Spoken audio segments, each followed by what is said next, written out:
என்றும் மாறாதவராகிய நம்முடைய ஆண்டவராகிய இயேசு கிறிஸ்துவின் நாமத்தினாலே மறுபடியும் உங்களை வாழ்த்துகிறேன். இந்த வேதாராய்ச்சியிலேயும் உங்களை சந்திப்பதற்கு கர்த்தர் எங்களுக்கு கொடுத்த வாய்ப்புக்காக ஆண்டவருக்கு அதிகமாக நன்றி செலுத்துகிறேன். பவுலுடைய வாழ்க்கையில பவுல் கடந்து போன உபத்திரவங்கள் மூலமாக பவுல் எவ்விதமாக பலப்பட்டார் என்பதை குறித்து படித்துக் கொண்டிருக்கிறோம். முதலாவது படிக்கும்போது அப்போஸ்தலர் நடபடிகள் 14வது அதிகாரத்துடைய முதல் பகுதியில யூத மக்களுடைய அறியாமையை குறித்து படித்தோம். அடுத்தது கடந்த முறை படிக்கும்போது 24வது இதுல படிக்கும்போது அந்நிய மக்களின் அறியாமையை குறித்து படித்தோம். அதாவது இந்த அப்போஸ்தலர் நடபடிகள் 14வது அதிகாரத்தை படிக்கும்போது அதுல ஒரு பெரிய அற்புதம் நடக்கிறது. என்ன நடக்கிறது? பிறவியில் இருந்தே சப்பானியா இருக்கக்கூடிய ஒரு மனிதனை பவுல் இயேசு கிறிஸ்துவுடைய வல்லமையினாலே சுகமாக்குகிறார். இதை கண்ட உடனே 11ஆம் வசனத்திலிருந்து ஜனங்கள் தவறாக அவரை புரிந்து கொள்கிறார்கள். என்ன நினைக்கிறாங்கன்னா, கடவுள்கள் மனித உருவம் எடுத்து வந்து விட்டார்கள் சொல்லி மக்களுடைய அறியாமையினாலே அவர்கள் தவறாக புரிந்து கொள்கிறார்கள். தேவனை பற்றிய அறியாமை, அதே போல தேவனுடைய மக்களை பற்றிய அறியாமை, அதே போல தேவனுடைய ஊழியரை பற்றிய அறியாமையின் அடிப்படையில் அவர்கள் செயல்படுகிறார்கள். அறியாமையுடைய விளைவு என்னன்னா, மனிதனுக்கு மகிமையை செலுத்துகிறார்கள். அவர்கள் கிறிஸ்துவை அறிந்து கொள்ளக்கூடிய மகத்துவமான வாய்ப்பை இழந்து விட்டார்கள். சரி, இப்படிப்பட்ட ஒரு சூழ்நிலையில பவுல் அதிகமாக வேதனைப்படுகிறார். பவுலும் பர்னபாவும் வஸ்திரங்களை கிழித்து கொண்டார்கள் சொல்லி 14ஆம் வசனத்துல வாசிக்கிறோம். தேவனுக்கேற்ற துக்கம் அவர்கள் பட்டார்கள். அது மாத்திரமல்ல, அதே 14, 15வது வசனங்கள்ல பார்க்கும்போது அவர்கள் பயங்கர கோவப்படுறாங்க. அந்த பகுதியில இருந்து நம்ம தொடர்ந்து படிக்கலாம்னு யோசிக்கிறேன். அதை படிக்க ஆரம்பித்தோம். தயவு செய்து நம்முடைய வேத புத்தகத்தை அப்போஸ்தலர் நடபடிகள், லூக்கா எழுதிய அப்போஸ்தலர் நடபடிகள் 14வது அதிகாரம் 14, 15வது வசனங்களை வாசிங்க. மனுஷரே, ஏன் இப்படி செய்கிறீர்கள்? நாங்களும் உங்களைப் போல பாடுள்ள மனுஷர் தானே. நீங்கள் இந்த வீணான தேவர்களை விட்டு வானத்தையும் பூமியையும் சமுத்திரத்தையும் அவைகளிலுள்ள யாவற்றையும் உண்டாக்கின ஜீவனுள்ள தேவனிடத்திற்கு திரும்ப வேண்டும் என்று உங்களுக்கு பிரசங்கிக்கிறோம். சென்ற காலங்களில் அவர் சகல ஜனங்களையும் தங்கள் தங்கள் வழிகளிலே நடக்க விட்டிருந்தும், அவர் நன்மை செய்து வந்து வானத்திலிருந்து மழைகளையும் செழிப்புள்ள காலங்களையும் நமக்கு தந்து ஆகாரத்தினாலும் சந்தோஷத்தினாலும் நம்முடைய இருதயங்களை நிரப்பி இவ்விதமாய் அவர் தம்மை குறித்து சாட்சி விளங்க பண்ணாதிருந்ததில்லை என்றார்கள். இந்த வசனங்கள்ல பவுல் தன்னுடைய வேதனையை வெளிப்படுத்துகிறார். என்ன வேதனைனா, தன்னை நோக்கி மகிமை வரும்போது ஆண்டவர் தன் மூலமாக செய்யக்கூடிய காரியத்தை ஜனங்கள் தவறாக புரிந்து கொண்டு ஆண்டவருக்கு நேராக திருப்பப்படுவதற்கு பதிலாக தனக்கு நேராக திருப்பப்படும் போது அதை அவர் ஏற்றுக்கொள்ளவில்லை. அதிகமாக துக்கப்படுகிறார். மக்களுடைய அறியாமை குறித்து அதிக வேதனைப்படுகிறார். இன்னைக்கு இயேசு கிறிஸ்துவை சரியாக புரியாதபடினால மக்கள் தவறான காரியங்களுக்கு, தவறான நபர்களுக்கு முக்கியத்துவம் கொடுக்கிறாங்க. இது நம்முடைய உள்ளத்தை வேதனைப்படுத்துகிறதா என்பதை நம்ம யோசித்து பார்க்கணும்.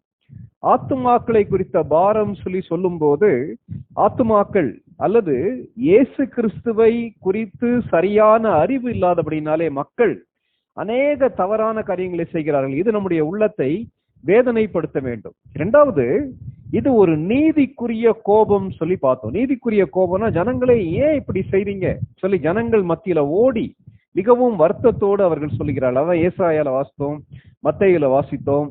அதாவது தேவனுக்கு கொடுக்கக்கூடிய மகிமையை தங்களுக்கு வராதபடிக்கு மிகவும் கவனமாக அவர்கள் ஏற்றுக்கொண்டார்கள்.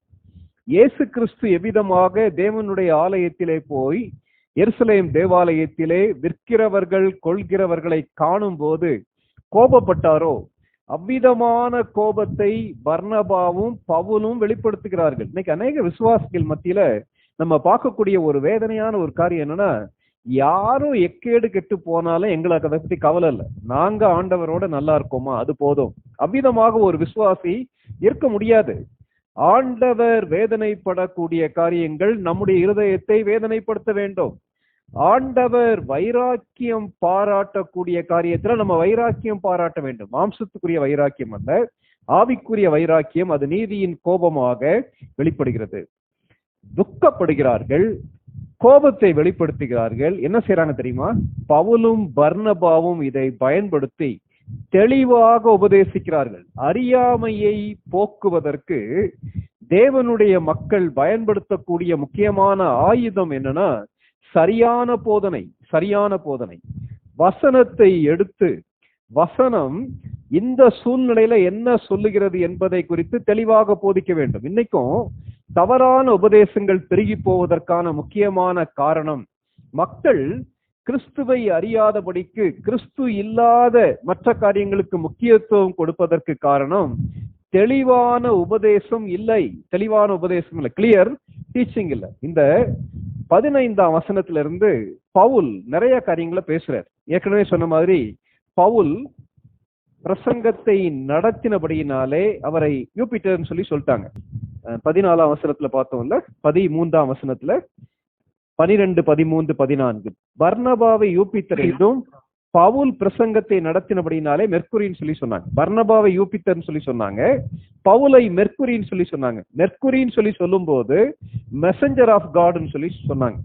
பவுல் தனக்கு கடவுள் கொடுத்த அழைப்பை தெளிவாக நிறைவேற்றுகிறார். பவுலுடைய பிரசங்கம் இங்க ஆரம்பிக்குது. 15ஆம் வசனத்துல இருந்து ஆரம்பிக்குது. முதலாவது பவுலுடைய பிரசங்கத்துல முதலாவது வரக்கூடிய காரியம் என்னன்னா, நாங்கள் யார் என்பதை தெளிவாக பிரசங்கிக்கிறார். நாங்கள் யார், who we are, who we are. நாங்கள் யார்? நாங்கள் சாதாரணமான மனிதர்கள் தான். இதை தெளிவாக மக்கள் புரிந்து கொள்ள வேண்டும் என்று பிரசங்கிக்கிறார். இன்னைக்கு அநேக நேரங்கள்ல ஊழியக்காரர்கள் அல்லது கர்த்தருடைய வார்த்தையை பிரசங்கிக்கக்கூடிய மக்கள் கர்த்தருக்கு நேராக ஜனங்களை திருப்புவதற்கு பதிலாக தங்களை பெரிய ஆட்களாக காண்பிப்பதற்கு பிரசங்கம் பண்ணுவாங்களானா அறியாமை இருளில் இருக்கக்கூடிய மக்கள் வெளியே வர முடியாது. நம்ம அவங்களோட ஐடென்டிஃபை ஆகணும். ஐடென்டிஃபை ஆக வேண்டியதுன்னா நாங்களும் உங்களை போல பாடுள்ள மனுஷர்கள் தான். அப்போ அவங்களுக்கும் நமக்கும் என்ன வித்தியாசம்னா, நம்ம கிறிஸ்துவை அறிந்திருக்கிறோம், அவர்கள் அறியாதபடியினாலே அவ்விதமாக செயல்படுகிறார்கள். இதை நம்ம சரியா சொல்ல வேண்டியது நம்முடைய கடமை. பவுலும் பர்னபாவும் கர்த்தர் தங்களை பயன்படுத்தும் போது அவர்கள் தங்களை பெரிய ஆளா காட்டிக்கொள்ள எவ்வளவு தாழ்மையோடு எவ்வளவு வேதனையோடு நாங்களும் சாதாரணமான மனிதர்கள் என்பதை வெளிப்படுத்துகிறார்கள் இவர்கள். ஒன்று. இரண்டாவது, அவர்கள் என்ன செய்ய வேண்டும், ஜனங்கள் என்ன செய்ய வேண்டும் என்பதை தெளிவாக உபதேசிக்கிறார்கள். என்ன உபதேசிக்கிறார்கள்? 15ஆம் வசனம் மறுபடியும் வாசிங்க. மனுஷரே, ஏன் இப்படி செய்கிறீர்கள்? நாங்களும் உங்களைப் போல பாடுள்ள மனுஷர் தானே. நீங்கள் இந்த வீணான தேவர்களை விட்டு வானத்தையும் பூமியையும் சமுத்திரத்தையும் அவைகளுள்ள யாவற்றையும் உண்டாக்கின ஜீவனுள்ள தேவனிடத்திற்கு திரும்ப வேண்டும் என்று உங்களுக்கு பிரசங்கிக்கிறோம். அவளுடைய பிரசங்கம் வெகு தெளிவாக இருந்தது. என்ன செய்ய வேண்டும் என்று சொல்லுகிறார். பவுலுடைய பிரசங்கத்துல அவர்கள் சொல்லக்கூடிய ஆண்டவர் எவ்வளவு வித்தியாசமானவர் என்பதை தெளிவாக சொல்லுகிறார். வாழ்க்கையில உபத்திரவங்கள் வரும்போது, வேதனை வரும்போது, அந்த உபத்திரவத்தையும் வேதனையும் எடுத்து கர்த்தருடைய சத்தியத்தை அறியாத மக்களுக்கு உபதேசிப்பதற்கு நம்ம ஆயத்தமா இருக்கிறோமா? எப்போ உபதேசிக்க முடியும் தெரியுமா? நானும் நீங்களும் கர்த்தரை சரியாக அறிந்து வைத்திருப்போமானால், நானும் நீங்களும் கர்த்தர் நம்மிடத்திலிருந்து என்ன எதிர்பார்க்கிறார் என்பதை சரியாக அறிந்து வைத்திருப்போமானால் ஜனங்களுக்கு சரியாக சொல்ல முடியும். இன்னைக்கு அநேக விசுவாசிகள் கர்த்தரை சொல்ல வேண்டிய இடத்துல சொல்ல வேண்டிய விதத்துல சொல்லாததற்கு காரணம் அவர்களுக்கு கர்த்தரை குறித்த அறிவு கிடையாது. பவுல் தெளிவாக அறிந்து வைத்திருந்தார். நம்ம ஏற்கனவே படிச்சோம். இயேசு கிறிஸ்துவை ஏற்றுக்கொண்ட உடனே பவுல் அரபு தேசத்திற்கு போய் 3 ஆண்டுகள் அங்கே தங்கி கர்த்தர் தன்னை வெளிப்படுத்தும் போது அதை குறித்து எல்லாவற்றையும் கற்றுக்கொண்டு மாம்சத்தோடும் இரத்தத்தோடும் ஆலோசனை பண்ணாதபடிக்கு கர்த்தர் தனக்கு கொடுத்த வெளிப்பாட்டை தெளிவாக உபதேசிக்கிறார். அப்போ இந்த இடத்துல வீணான தேவர்களை விட்டு நீங்கள் மனம் திரும்ப வேண்டும். மனம் திரும்ப வேண்டும். அதாவது ஜனங்கள் என்ன செய்ய வேண்டும் சொல்லி சொல்லும் போது தேவனிடத்திலே, இயேசு கிறிஸ்துவினிடத்திலே அவர்கள் திரும்ப வேண்டும் என்பதை குறித்து பேசுகிறார்கள். பேசும்போது அவங்க சொல்லக்கூடிய காரியம் திரும்ப வேண்டும்ன்ற வார்த்தை ரிப்பண்டன்ஸ். ரிப்பண்டன்ஸ். இயேசு கிறிஸ்துவுடைய பிரசங்கமா இருந்தாலும் பரவாயில்ல, இயேசு கிறிஸ்துவுக்கென்று வழியை ஆயத்தப்படுத்துவதற்காக வந்த யோவான் ஸ்நானகனாக இருந்தாலும் சரி, பின்னாடி வந்த பவுலாக இருந்தாலும் சரி, மறுபடி அழுத்தி சொல்லக்கூடிய காரியம் மனம் திரும்புதல் விசுவாசம், மனம் திரும்புதல் விசுவாசம். தங்களுடைய வாழ்க்கையிலே மனதை திருப்பி கிறிஸ்துவுக்கு நேராக வர வேண்டும் என்பதை குறித்து தெளிவாக பேசுகிறார்கள். இன்னைக்கு மனம் திரும்புதலை குறித்த பிரசங்கம் ரொம்ப குறைஞ்சிக்கிட்டே வருது. ஆனால் பவுல் தன்னை நோக்கி தவறாக புரிந்து கொண்டு தங்களை கடவுள்கள் என்று சொல்லக்கூடிய மக்களை பார்த்து துக்கப்படுகிறார்கள், வேதனைப்படுகிறார்கள், தெளிவாக உபதேசிக்கிறார்கள். அந்த பகுதியை நீங்க அப்படியே படிச்சு பாத்தீங்கன்னா அதுல ஆண்டவருடைய எத்தனை பண்புகளை அவர்கள் சொல்றாங்க பாருங்களேன். அந்த 15ஆம் வசனத்தை நீங்க கொஞ்சம் கவனிங்களேன். வானத்தையும் பூமியையும் சமுத்திரத்தையும் அவைகளில் உள்ள யாவற்றையும் உண்டாக்கினவர் இந்த தேவன். வானத்தையும் பூமியையும் சமுத்திரத்தையும் யாவற்றையும் உண்டாக்கின தேவன். பவுல் யூத விசுவாசிகளுக்கு பேசும்போது, யூத மக்களுக்கு பேசும்போது ஆபிரகாமிலே ஆரம்பித்து பேசுகிறார். ஆனால் இங்க தேவனை அறியாத மற்ற தெய்வங்களை வணங்கக்கூடிய மக்களிடத்துல பேசும்போது, தேவன், நாம் நம்பக்கூடிய தேவன் எல்லாவற்றையும் படைத்தவர், he is the creator என்பதை தெளிவாக சொல்கிறார். இரண்டாவது, he is the living God, ஜீவனுள்ள தேவன், ஜீவனுள்ள தேவன். இதை நம்ம கவனமாக பார்த்து சொல்ல வேண்டும். சில மக்கள் இயேசுவே உண்மையான கடவுள்னு சொல்லி சொல்லுவாங்க. அது நமக்கு கம்பேர் பண்ணி சொல்ல வேண்டிய அவசியம் இல்லை. ஜீவனுள்ள தேவன் சொல்லி சொல்லும் போது மனித உருவெடுத்து வருகிறவர் அல்ல, அவர் இன்றைக்கும் செயலாற்றக்கூடிய ஒரு கடவுள் என்பதை அவர்கள் புரிந்து கொள்ள வேண்டும் என்பதற்காக சொல்கிறார். மூன்றாவது, யாவற்றையும் உண்டாக்கின ஜீவனுள்ள தேவனிடத்திற்கு அவர்கள் திரும்ப வேண்டும். 16, 17ஆம் வசனங்களை வாசிங்க. சென்ற காலங்களில் அவர் சகல ஜனங்களையும் தங்கள் தங்கள் வழிகளிலே நடக்க விட்டிருந்தும் அவர் நன்மை செய்து வந்து வானத்திலிருந்து மழைகளையும் செழிப்புள்ள காலங்களையும் நமக்கு தந்து ஆகாரத்தினாலும் சந்தோஷத்தினாலும் நம்முடைய இருதயங்களை நிரப்பி இவ்விதமாய் அவர் தம்மை குறித்து சாட்சி விளங்க பண்ணாதிருந்ததில்லை என்றார்கள். எவ்வளவு தெளிவா சொல்றாங்க பாருங்களேன். அங்க பாருங்களேன், 16ஆம் வசனத்துல நம்ம வாசிக்க கேட்டோம்ல, சகோதரி அவங்க வாசிக்க கேட்கும்போது, கடந்த காலங்களில் அவர் சகல ஜனங்களையும் அவர்கள் வழிகளிலே நடக்க விட்டிருந்தோம். இரக்கமுள்ள ஒரு கர்த்தர், இரக்கமுள்ள கர்த்தர். மனிதன் ஆண்டவரை மறந்து தங்களுக்கென்று கடவுளை உருவாக்கி தங்களுடைய அறியாமையினாலே முன்னேறும் போது அவர்களுடைய சுய சித்தத்துக்கு எதிராக செயல்படக்கூடிய ஒரு கடவுள் அல்ல. இரண்டாவது, அவர்களை உடனே அழிக்கக்கூடிய ஒரு கடவுள் அல்ல. இதை நாம் தெளிவாக புரிந்து கொள்ள வேண்டும். அநேகர் யோசிக்கக்கூடிய காரியம் என்னன்னா, நாங்க இப்படித்தானே செய்யறோம், ஆனா நாங்க நல்லா தானே இருக்கிறோம், கடவுள் எங்களை தண்டிக்கவில்லையேன்னு சொல்லும் போது பவுல் இங்கு சொல்லுகிறார், நடக்க விட்டிருந்தார். அதே நேரத்துல நடக்க விட்டது மாத்திரமல்ல, 17ஆம் வசனம், அவர் என்ன செய்கிறார்? நன்மை செய்கிறார். யாருக்கு? தன்னை அறியாதபடிக்கு, தன்னை உணராதபடிக்கு, தங்களுடைய சொந்த வழியிலே செல்லக்கூடிய ஜனங்களுக்கு மத்தியில நன்மை செய்கிறார். என்ன நன்மை செய்கிறார்? வானத்திலிருந்து மழையை பொழிய பண்ணுகிறார். ஆகாரத்தினாலும் சந்தோஷத்தினாலும் நம்முடைய இருதயங்களை நிரப்பி இருக்கிறார். இதையெல்லாம் எதற்காக கர்த்தர் செய்கிறார்? கர்த்தரை குறித்து, இயேசு கிறிஸ்துவை குறித்து விளக்கமா சொல்றாங்க பவுலும் பர்னபாவும். என்ன சொல்லுகிறார்கள்? இவர் எல்லாவற்றையும் படைத்தவர், இவர் சரித்திரத்திலே செயல்படக்கூடிய ஜீவனுள்ள தேவன், நம்முடைய அனுதின வாழ்க்கையிலே செயல்படக்கூடிய ஜீவனுள்ள தேவன். அவர் யார்? மிகவும் இரக்கமுள்ள கர்த்தர், நன்மை செய்யக்கூடியவர், வானத்திலிருந்து மழையை பொழிய பண்ணுகிறவர், நம்மை ஆகாரத்தினாலும் சந்தோஷத்தினாலும் திருப்திப்படுத்தக்கூடிய கடவுள். இவை எல்லாவற்றையும் எதற்காக செய்கிறார்னா, தன்னை குறித்து ஜனங்கள் புரிந்து கொள்ள வேண்டும் என்பதற்காக, தம்மை குறித்து சாட்சி விளங்க பண்ணுவதற்காக இவை எல்லாவற்றையும் கர்த்தர் செய்கிறார் என்பதை குறித்து தெளிவாக சொல்கிறார்கள். அப்போ நானும் நீங்களும் பாடுகள் மத்தியில, உபத்திரவங்கள் மத்தியில, அறியாமை நிமித்தமாக வரக்கூடிய துன்பத்தின் மத்தியில மக்களுடைய அறியாமையை போக்குவதற்கு ஆண்டவருடைய வசனத்திலிருந்து வசனம் சொல்லக்கூடிய கர்த்தர் யார் என்பதை தெளிவாக உபதேசிக்க வேண்டும். தெளிவாக உபதேசிப்பதற்கு நாம் கர்த்தருடைய வசனத்தை நன்றாக படித்திருக்க வேண்டும். படிக்கிறோமா? கொஞ்சம் யோசித்து பார்க்கலாம். இன்றைக்கு தேவையுள்ள அறியாமையின் மத்தியில் செயல்படக்கூடிய மக்கள் நம்மை நோக்கி வரும்போது நாம் தெளிவாக வசனத்தில் இருந்து இந்த ஆண்டவர் யார், இந்த ஆண்டவர் எப்படிப்பட்டவர், இந்த ஆண்டவர் ஜனங்களிடத்திலே என்ன எதிர்பார்க்கிறார் என்பதை தெளிவாக நாம் போதிக்கிறோமா? கொஞ்சம் யோசித்து பார்க்கலாம். எல்லாவற்றையும் எதுக்காக தெரியுமா ஆண்டவர் செய்கிறார்? எவ்விதத்திலாவது இந்த ஜனங்கள் தன்னை அறிந்து கொள்ள வேண்டும் என்பதற்காக செய்கிறார். சரி, அடுத்து என்ன நடக்குது? அடுத்து பின்னாடி உள்ள பகுதிக்கு ஒரு தலைப்பு கொடுக்கும் போது தீவிரமான ஊழியம். சரி, அதுக்கு முன்னாடி என்ன நடக்குதுன்னு பாருங்களேன். 18ஆம் வசனம் வாசிங்க. 18, 19, 20வது வசனங்களை வாசிங்க. இப்படி அவர்கள் சொல்லியும் தங்களுக்கு ஜனங்களை பலியிடாதபடிக்கு அவர்களை அமர்த்துகிறது அரிதாய் இருந்தது.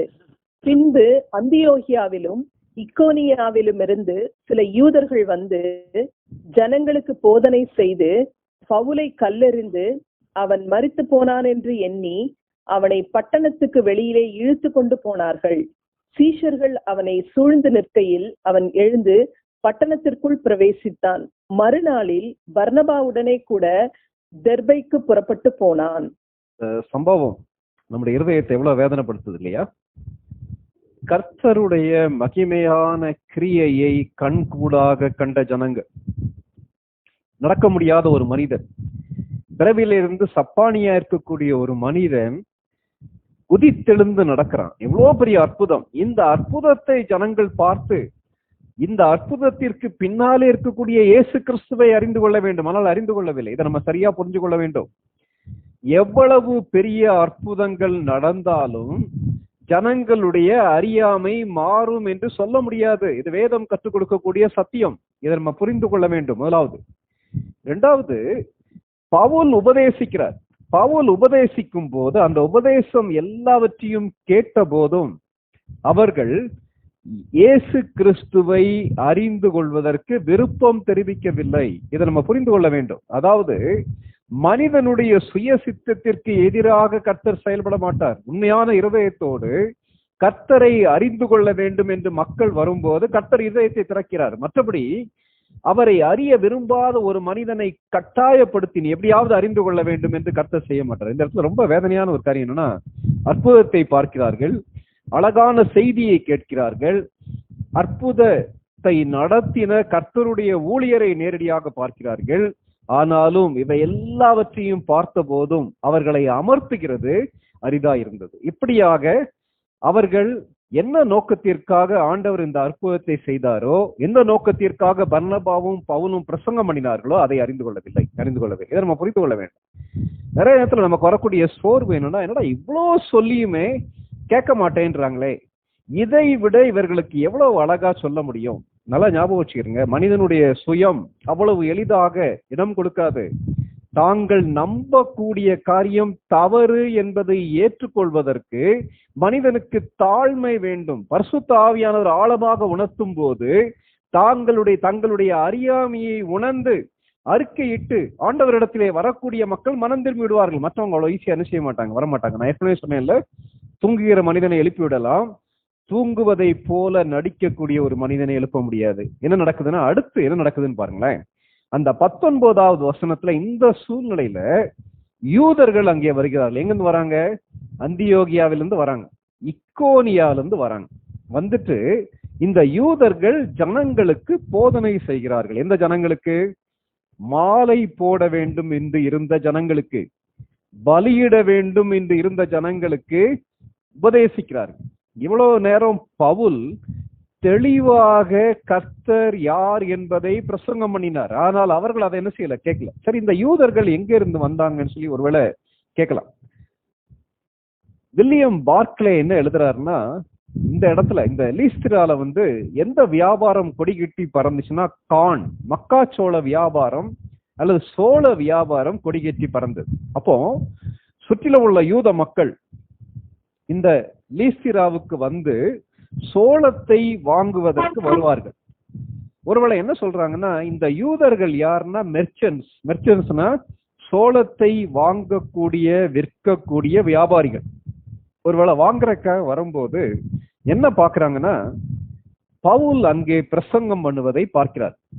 பிரசங்கம் பண்ணதை பார்த்த உடனே இவங்க என்ன தெரியுமா செய்யறாங்க? பவுலுடைய பிரசங்கத்தை கேட்டு பயங்கர எரிச்சல் படுறாங்க. ஏற்கனவே பவுலை விரட்டி விட்டார்கள். ஒரு இடத்துல இருந்து அடுத்த இடத்துக்கு பவுல் இங்க ஓடி வந்திருக்காரு. ஆகவே இந்த இடத்துல இருந்து இவர் பிரசங்கம் பண்றாரு. இந்த இடத்துலயும் இவரை விட்டு வைக்க கூடாது என்பதற்காக இக்கோனியாவிலே இருக்கக்கூடிய மக்களுக்கு தவறாக காரியங்களை போதிக்கிறார். போதிச்ச உடனே ஜனங்கள் என்ன தெரியுமா செய்யறாங்க? தவறான போதனையை கேட்டு மனம் மாறிவிட்டார்கள். கொஞ்ச நேரத்துக்கு முன்னாடி பர்னபாவையும் பவுலையும் கடவுள் என்று சொன்ன அதே மக்கள் இந்த இடத்துல பாத்தீங்கன்னா கல்லெறிந்து கொல்லுவதற்கு தயாராகி விட்டார்கள். இதான் மனிதர்கள். மறந்துடாதுங்க. ஒரு நேரம் கடவுளுக்கு ஈக்குவலாக பர்னபாவையும் பவுலையும் மதித்த அதே மக்கள் அடுத்த நிமிஷத்துல அவங்கள பயங்கர கிரிமினலா அல்லது பயங்கர மோசமான ஒரு நபர்களாக சித்தரித்து அவர்களை கல்லெறிந்து அவர் சாவதற்கு ஏதுவாக காரியங்களை என்ன செய்யறாங்க. 19ஆம் வசனத்தை மறுபடியும் வாசிங்க. பின்பு அந்தியோகியாவிலும் இக்கோனியாவிலிருந்து சில யூதர்கள் வந்து ஜனங்களுக்கு போதனை செய்து பவுலை கல்லெறிந்து அவன் மரித்து போனான் என்று எண்ணி அவனை பட்டணத்துக்கு வெளியிலே இழுத்து கொண்டு போனார்கள். இந்த இடத்துல பாத்தீங்களா, கல்லெறிந்து பவுல் வந்து செத்துட்டாருன்னு சொல்லி யோசிக்கக்கூடிய அளவுக்கு காரியங்களை செய்கிறார்கள்.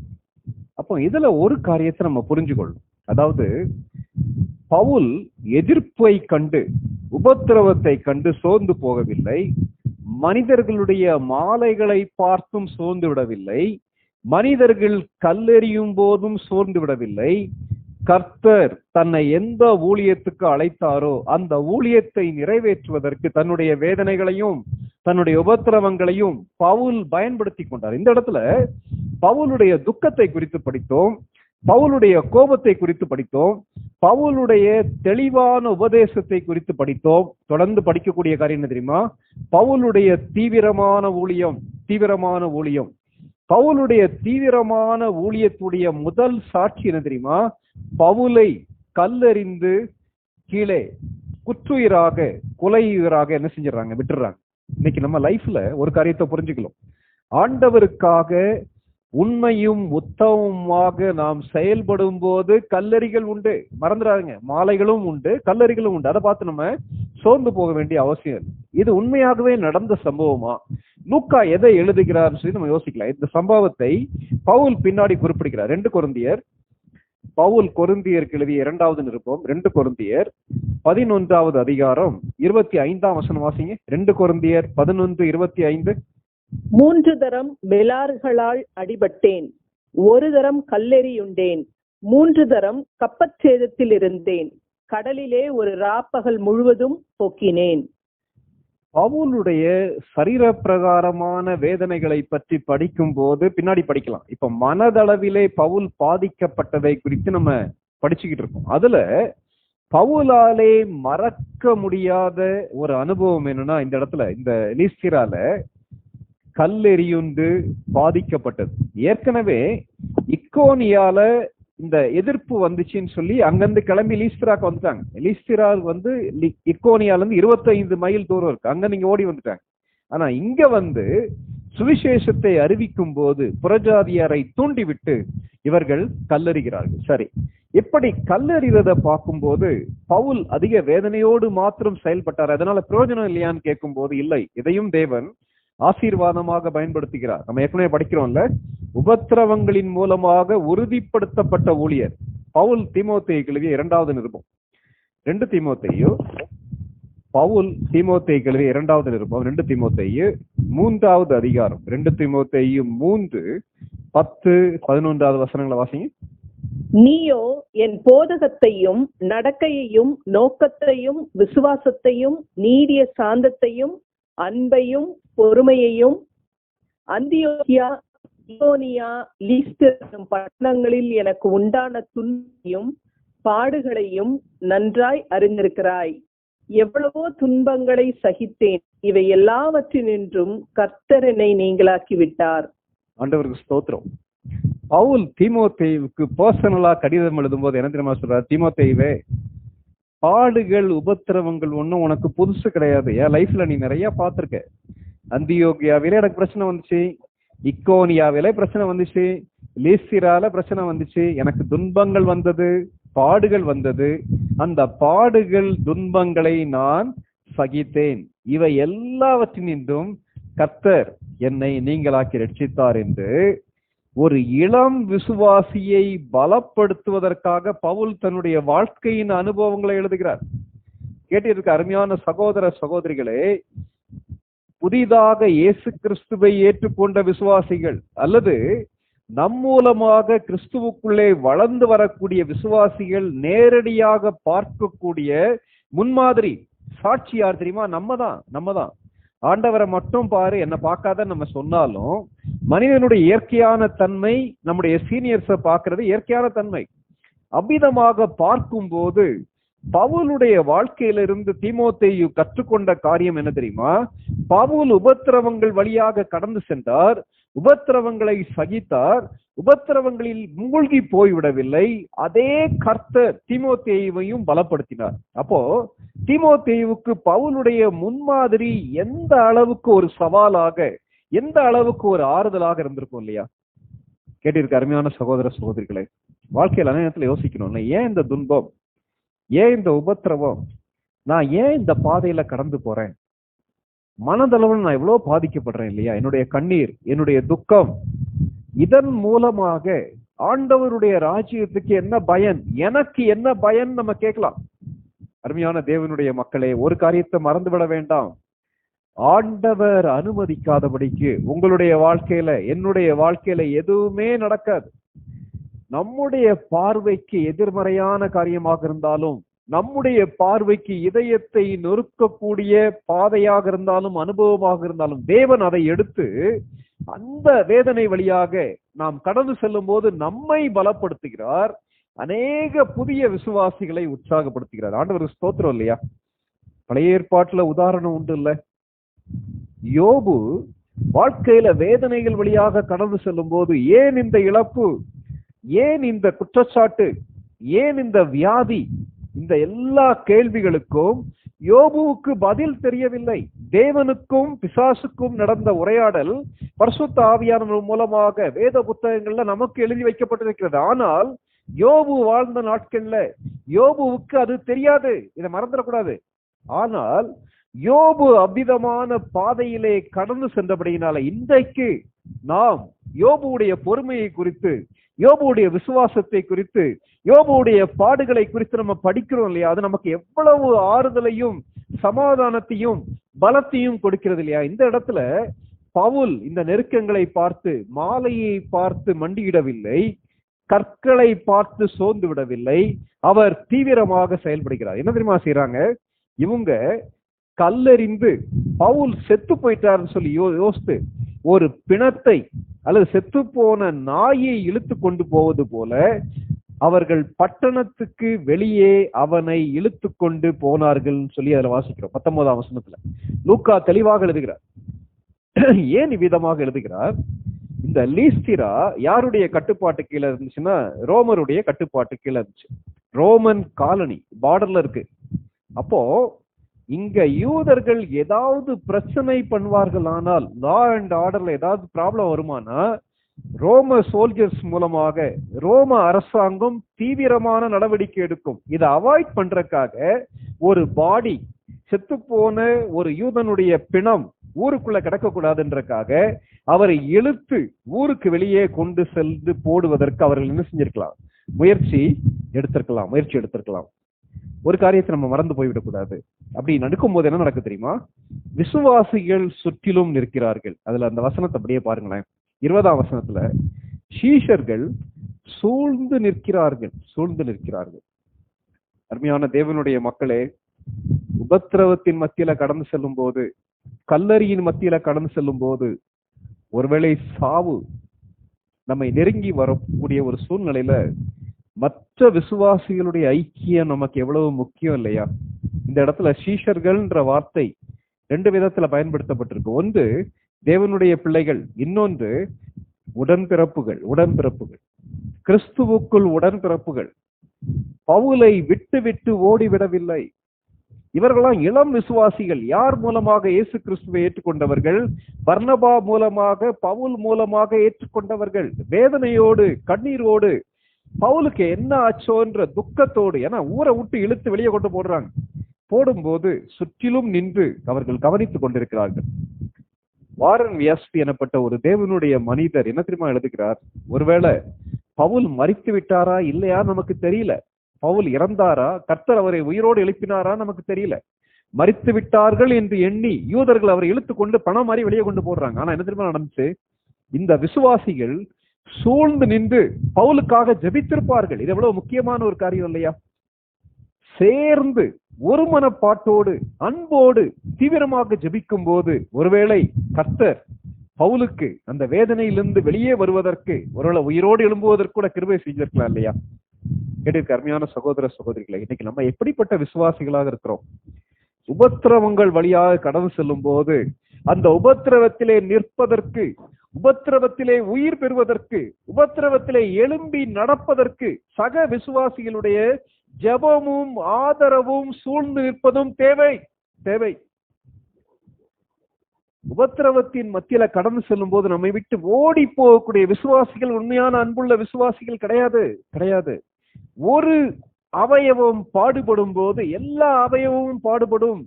ஒரு அவயவம் மைமைப்படும் போது எல்லா அவயவமும் மைமைப்படும். இன்னைக்கு விசுவாசிகள் மத்தியில குறைந்து கொண்டே வரக்கூடிய காரியம் என்ன தெரியுமா? அன்பு.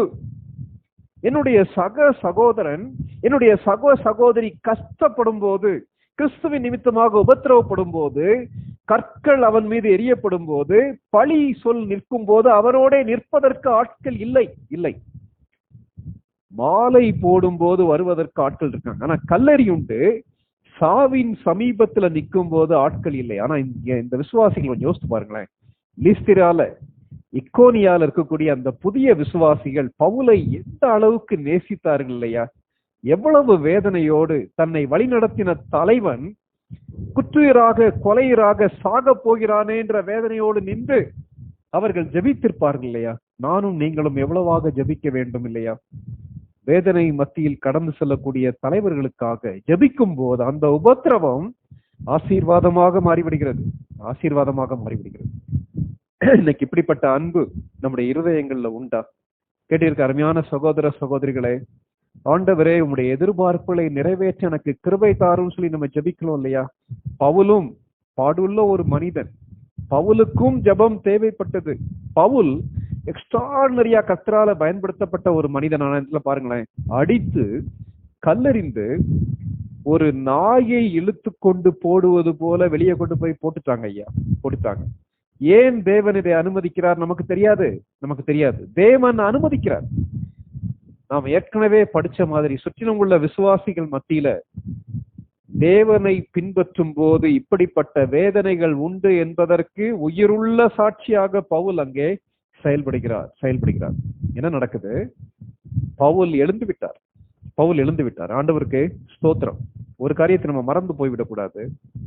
ஆண்டவர் இந்த உலகத்துல நம்ம எந்த நாள் வரைக்கும் வைத்து பயன்படுத்த வேண்டும் என்று விரும்புகிறாரோ அதற்கு முன்பாக எந்த ஒரு எதிர்ப்பும், எந்த ஒரு மனிதனும் நம்மை அழிக்க முடியாது. இதை மறந்து விட வேண்டாம்.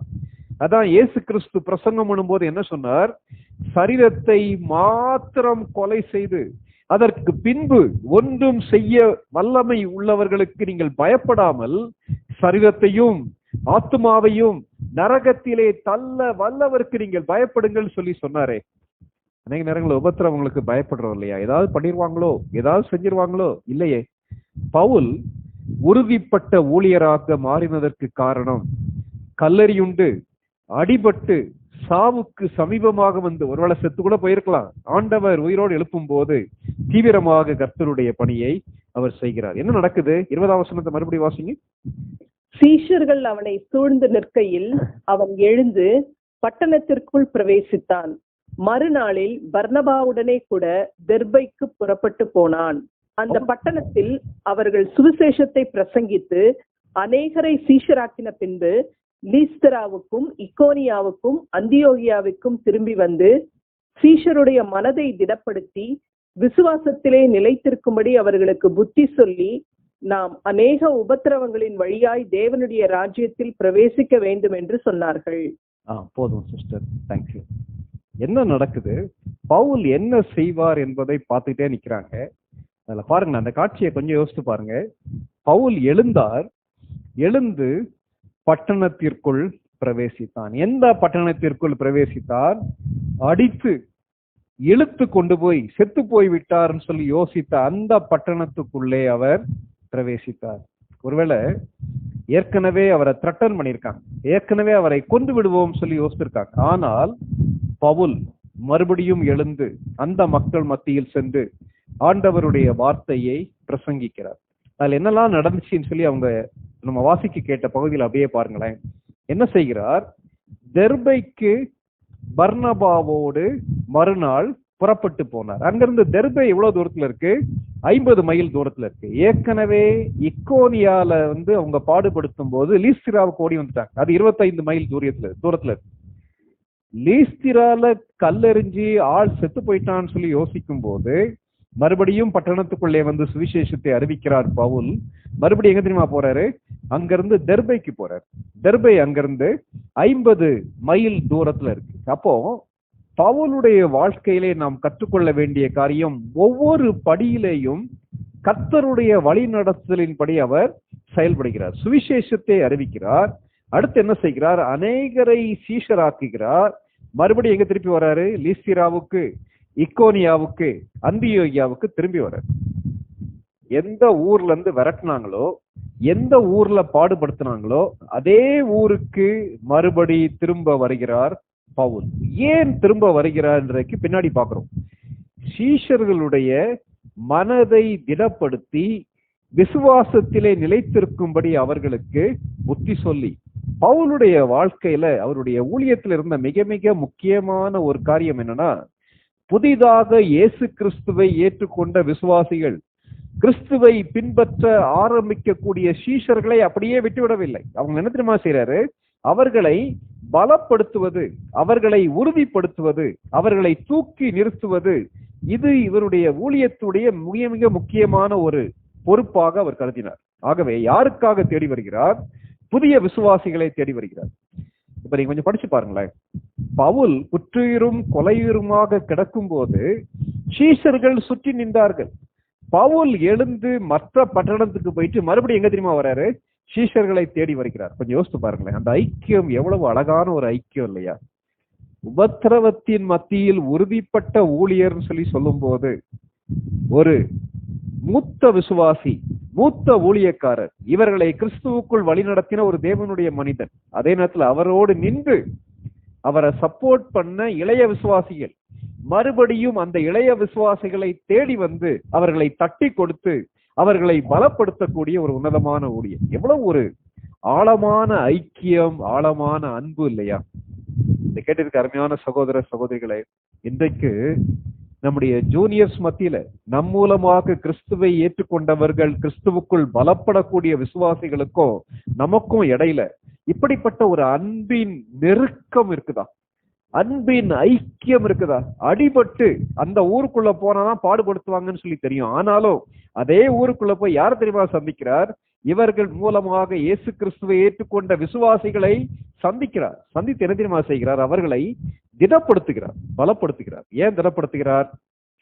பவுலுக்கே இந்த பாடு, பர்னபாவுக்கே இந்த பாடு, தங்களுக்கு என்ன பாடுகளோ என்று பயத்தோடு கவலையோடு இருக்கக்கூடிய விசுவாசிகளை போய் பார்த்து பயப்படாதுங்க ஐயா, கவலைப்படாதுங்க சொல்லி அதை அவர்களை பலப்படுத்துகிறார். அப்போ உபத்திரவங்கள் வழியாக உறுதிப்படுத்தப்பட்ட ஊழியர் சொல்லி சொல்லும் போது உபத்திரவங்களை பவுல் பயன்படுத்தி தேவனுடைய பிள்ளைக்கும் தனக்கும் இடையே உள்ள உறவை பலப்படுத்துகிறார். அது மாத்திரமல்ல, உபத்திரவங்களை பயன்படுத்தி பவுல் சீஷர்களுடைய மனதை திடப்படுத்துகிறார். முதலாவது. இரண்டாவது என்ன தெரியுமா சொல்கிறார்? விசுவாசத்திலே நிலைத்திருக்கும்படி அவர்களுக்கு புத்தி சொல்லி. ஐயா, உங்களை பார்க்க வந்ததாலதான் இவ்வளவு பிரச்சனை, உங்களை பார்க்காதபடிக்கு நான் என் வழியிலேயே போயிருந்தா அந்த பிரச்சனையே இல்லைன்னு சொல்லிட்டு அவர்களை குற்றம் சாட்டாதபடிக்கு என்ன தெரியுமா சொல்கிறார்? விசுவாசத்திலே நிலைத்திருக்கும்படி அவர்களுக்கு புத்தி சொல்லுகிறார். அடுத்து 23ஆம் வசனத்துல மறுபடி முக்கியமான பகுதி என்ன தெரியுமா? 22ஆம் வசனத்துடைய பின்பகுதி, நாம் அநேக உபத்திரவங்கள் வழியாக தேவனுடைய ராஜ்யத்தில் பிரவேசிக்க வேண்டும் என்று சொன்னார்கள். உபத்திரவப்பட்ட ஊழியர் சொல்லி படிச்சுட்டு இருக்கோம்ல, அநேக ஆசீர்வாதங்கள் வழியாக தேவனுடைய ராஜ்யத்துக்குள் பிரவேசிக்க வேண்டும் சொல்லி பிரசங்கம் பண்ணல. பவுலுடைய பிரசங்கம் செழுமை உபதேச பிரசங்கம் இல்ல. அநேக நன்மையான காரியங்களை கண்டு அதன் வழியாக தேவனுடைய ராஜ்யத்தில் பிரவேசிப்பீர்கள் சொல்லி சொல்லல. அப்படி சொல்வாரானால் அது பவுலுடைய வாழ்க்கைக்கும் பவுலுடைய போதனைக்கும் இடையில பெரிய முரண்பாடா இருக்கும்ல. இன்னைக்கு அநேகர் தங்களுடைய வாழ்க்கையில பாடுகளை அனுபவிச்சாலும் வேதனை அனுபவிச்சாலும் கர்த்தர் உன்னை ஆசீர்வதிப்பார், உனக்கு பிரச்சனையே வராது, உனக்கு உபத்திரவமே கிடையாது, பாடுகளே கிடையாதுன்னு சொல்லி போதிக்கிறாங்கல்ல. அவ்விதமாக பவுல் உண்மையை மறைத்து பொய்யை சீஷர்களுக்கு போதிக்கவில்லை. என்ன தெளிவா போதிச்சாரு? அநேக உபத்திரவங்கள் வழியாக நாம் தேவனுடைய ராஜ்யத்துக்குள்ளே பிரவேசிக்க வேண்டும் என்று தெளிவாக போதிக்கிறார். ஏன் அப்படி போதிக்கிறார்? லீஸ்திரால இருக்கக்கூடிய விசுவாசிகள், அந்த இக்கோனியால் இருக்கக்கூடிய விசுவாசிகள், தெர்பையில் இருக்கக்கூடிய விசுவாசிகள், அந்தியோகியாவில் இருக்கக்கூடிய விசுவாசிகளுக்கு பவுலுடைய பாடுகள் என்னவென்று நன்றாக தெரியும். வாழ்க்கையிலிருந்து பேசுகிறார் பவுல். அதான் மறுபடி படிச்சுக்கிட்டு இருக்கோம். நானும் நீங்களும் கடந்து செல்லக்கூடிய பாதை, நம்முடைய வேதனை, நம்முடைய துக்கம், நம் மேல் எரியக்கூடிய கல்லறிகள், இதை எல்லாத்தையும் கர்த்தர் எடுத்து மற்றவர்கள் பார்த்து இந்த அண்ணன், இந்த அக்கா, இந்த சகோதரி, இந்த சகோதரன் கிறிஸ்துவுக்காக எந்த அளவுக்கு நிக்கிறாங்கன்னு சொல்லி அவர்கள் பலப்படுவதற்கு, அவர்கள் உற்சாகப்படுவதற்கு, அவங்களுக்கு பாடுகள் வந்தா நமக்கும் பாடுகள் உண்டு என்ற பாடத்தை கற்றுக்கொள்வதற்கு தேவன் பயன்படுத்துகிறார். ஐயா, ஏன்ற கேள்வியோட இங்க உட்கார்ந்துருக்கோமா? கொஞ்சம் யோசித்து பார்க்கலாம். எனக்கு மாத்திரம் ஏன் மற்றவர்களுடைய வேதனையை புரிந்து கொள்ள வேண்டுமானால் நானும் நீங்களும் வேதனைப்பட வேண்டும். மறந்துறாங்க. மனதளவிலே பவுலை பாதித்தது எது? ஜனங்களுடைய அறியாமை. அவ்வளவு பெரிய அற்புதத்தை கண்ட போதும் அவர்கள் அற்புதத்தை செய்த கிறிஸ்துவை அறியவில்லை. பவுல் அவ்வளவு அழகாக உபதேசம் பண்ணின போதும் அவர்கள் அந்த உபதேசத்தை கேட்கவில்லை. பவுல் தெளிவாக சொன்னார், வானத்தையும் பூமியையும் படைத்த கர்த்தர், உங்களுக்கு ஆசீர்வதிக்கக்கூடிய கர்த்தர், தேவைகளை சந்திக்கக்கூடிய கர்த்தர், நன்மை செய்து வரக்கூடிய கர்த்தர், அவர் கிடையாதாக வருங்க. அதெல்லாம் அவங்க யோசிக்கவே இல்லை. யூதர்கள் பவுலை பற்றியும் பவுல் சொல்லக்கூடிய கிறிஸ்துவை பற்றியும் தவறா சொன்ன உடனே மாறிட்டாங்க.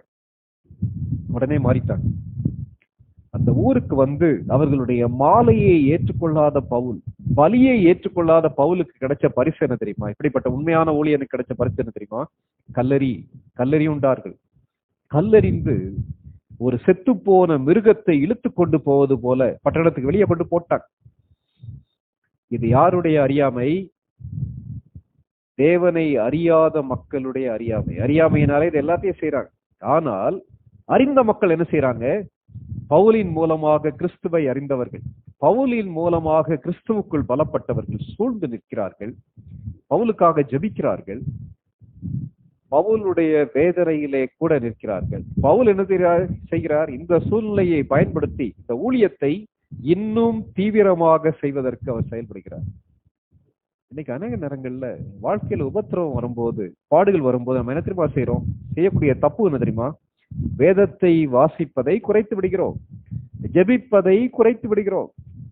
தேவனுடைய பிள்ளைகளுக்கு, விசேஷமாக ஜூனியர் பிலீவர்ஸ, சீஷர்களை போய் பார்க்கறதெல்லாம் விட்டுறோம். என் பாடே பெரிய பாடா இருக்கு, என் வருத்தமே பெரிய வருத்தமா இருக்கு, நான் என்னடா உனக்கு போய் சொல்றதுன்னு சொல்லிட்டு மற்றவர்களை குறித்து அக்கறையற்றவர்களாக மாறிவிடுகிறோம். பவுல் அவிதமாக இல்லை. இந்த சூழ்நிலையை பயன்படுத்தி தீவிரமாக ஊழியம் செய்கிறார். விளைவு என்ன தெரியுமா? உபத்திரவங்கள் பவுலை இன்னும் அடுத்த படிக்கு கொண்டு சென்றது. கல்லெறியுண்டு செத்து போய்விட்டார் என்று சொல்லக்கூடிய சூழ்நிலையும் எழுந்து சென்று சுவிசேஷத்தை அறிவிக்கக்கூடிய பணி, எழுந்து சென்று தேவை உள்ள விசுவாசிகளை பலப்படுத்தக்கூடிய பணி, எழுந்து சென்று சீஷர்களை திடப்படுத்தக்கூடிய பணி, வாழ்க்கையிலிருந்து சொன்ன உபதேசம், அநேக உபத்திரவங்கள் வழியாக நீங்களும் கடந்து செல்ல வேண்டும் என்று வாழ்க்கை பாடமாக பவுல் பிரசங்கம் பண்ணினார். இன்னைக்கு ராத்திரி நம்ம எப்படி இருக்கோன்றதை கொஞ்சம் யோசித்து பார்க்கலாம். ஆண்டவர் கற்றுக் கொடுக்கக்கூடிய ஒரே ஒரு காரியம், தேவன் நம்முடைய உபத்திரவங்களை வீணாக்க மாட்டார். நாம் கடந்து செல்லக்கூடிய பாதை வேதனையாக இருந்தாலும் அந்த பாதையை தேவன் எடுத்து நமக்கு ஆசீர்வாதமாக, மற்றவர்களுக்கு ஆசீர்வாதமாக இன்னும் ஆண்டவருக்காக அதிகமாக பயன்படுவதற்கு அவர் பயன்படுத்துவார். எப்போ தெரியுமா? அவருடைய ஆவியானவருடைய ஆளுகைக்கு விட்டு கொடுத்து அவருக்காக எதையும் இழப்பதற்கு ஆயத்தமாக இருப்போமானால் பவுலை பலப்படுத்தின தேவன் நம்மையும் பலப்படுத்துவார். அப்படிப்பட்ட கிருபையை தேவன் நமக்கு கொடுக்கத்தக்கதாக தலைகளை தாழ்த்தி கண்களை மூடி நம்ம ஜெபிக்கலாம். ஒரு நிமிடம் அமைதியா யோசித்து பார்க்கலாம். விசுவாச பயணத்திலே மாலைகள் உண்டு. விசுவாச பயணத்திலே கடவுளை போல நம்மை நினைத்து ட்ரீட் பண்ணக்கூடிய மக்கள் உண்டு. விசுவாச பயணத்திலே மாறிவிடக்கூடிய மனிதர்கள் உண்டு. மாலை போட நினைத்தவர்கள் உயிரை எடுப்பதற்கு துணிந்து விட்டார்கள். இன்னைக்கு ஒருவேளை அதை கேட்டு இருக்க யாராவது மனிதர்களை பார்த்து சோர்ந்து போய் உட்கார்ந்துருக்கோமா? அவர்கள் மனிதர்கள், அவர்கள் அறியாமையினாலே அப்படி செய்கிறார்கள். அதே நேரத்துல இன்னொரு குரூப் ஆஃப் பீப்புளை பத்தி படிச்சோம்ல, இன்னொரு கூட்ட மக்களை பற்றி கல்லறி உண்டு செத்து விட்டார்னு சொல்லி யோசிக்கும் போது தங்களுக்கும் கல்லறி விழும் என்பதை அறிந்த போதும் அந்த புதிய விசுவாசிகள் சீஷர்கள் சூழ்ந்து நின்றார்கள். ஐயா, இன்னைக்கு வேதனை மத்தியில பாடுகள் மத்தியில கடந்து செல்லக்கூடிய விசுவாசிகளை நாம் இவ்விதமாக அரவணைத்துக் கொள்கிறோமா? தாங்குகிறோமா? ஜெபிக்கிறோமா?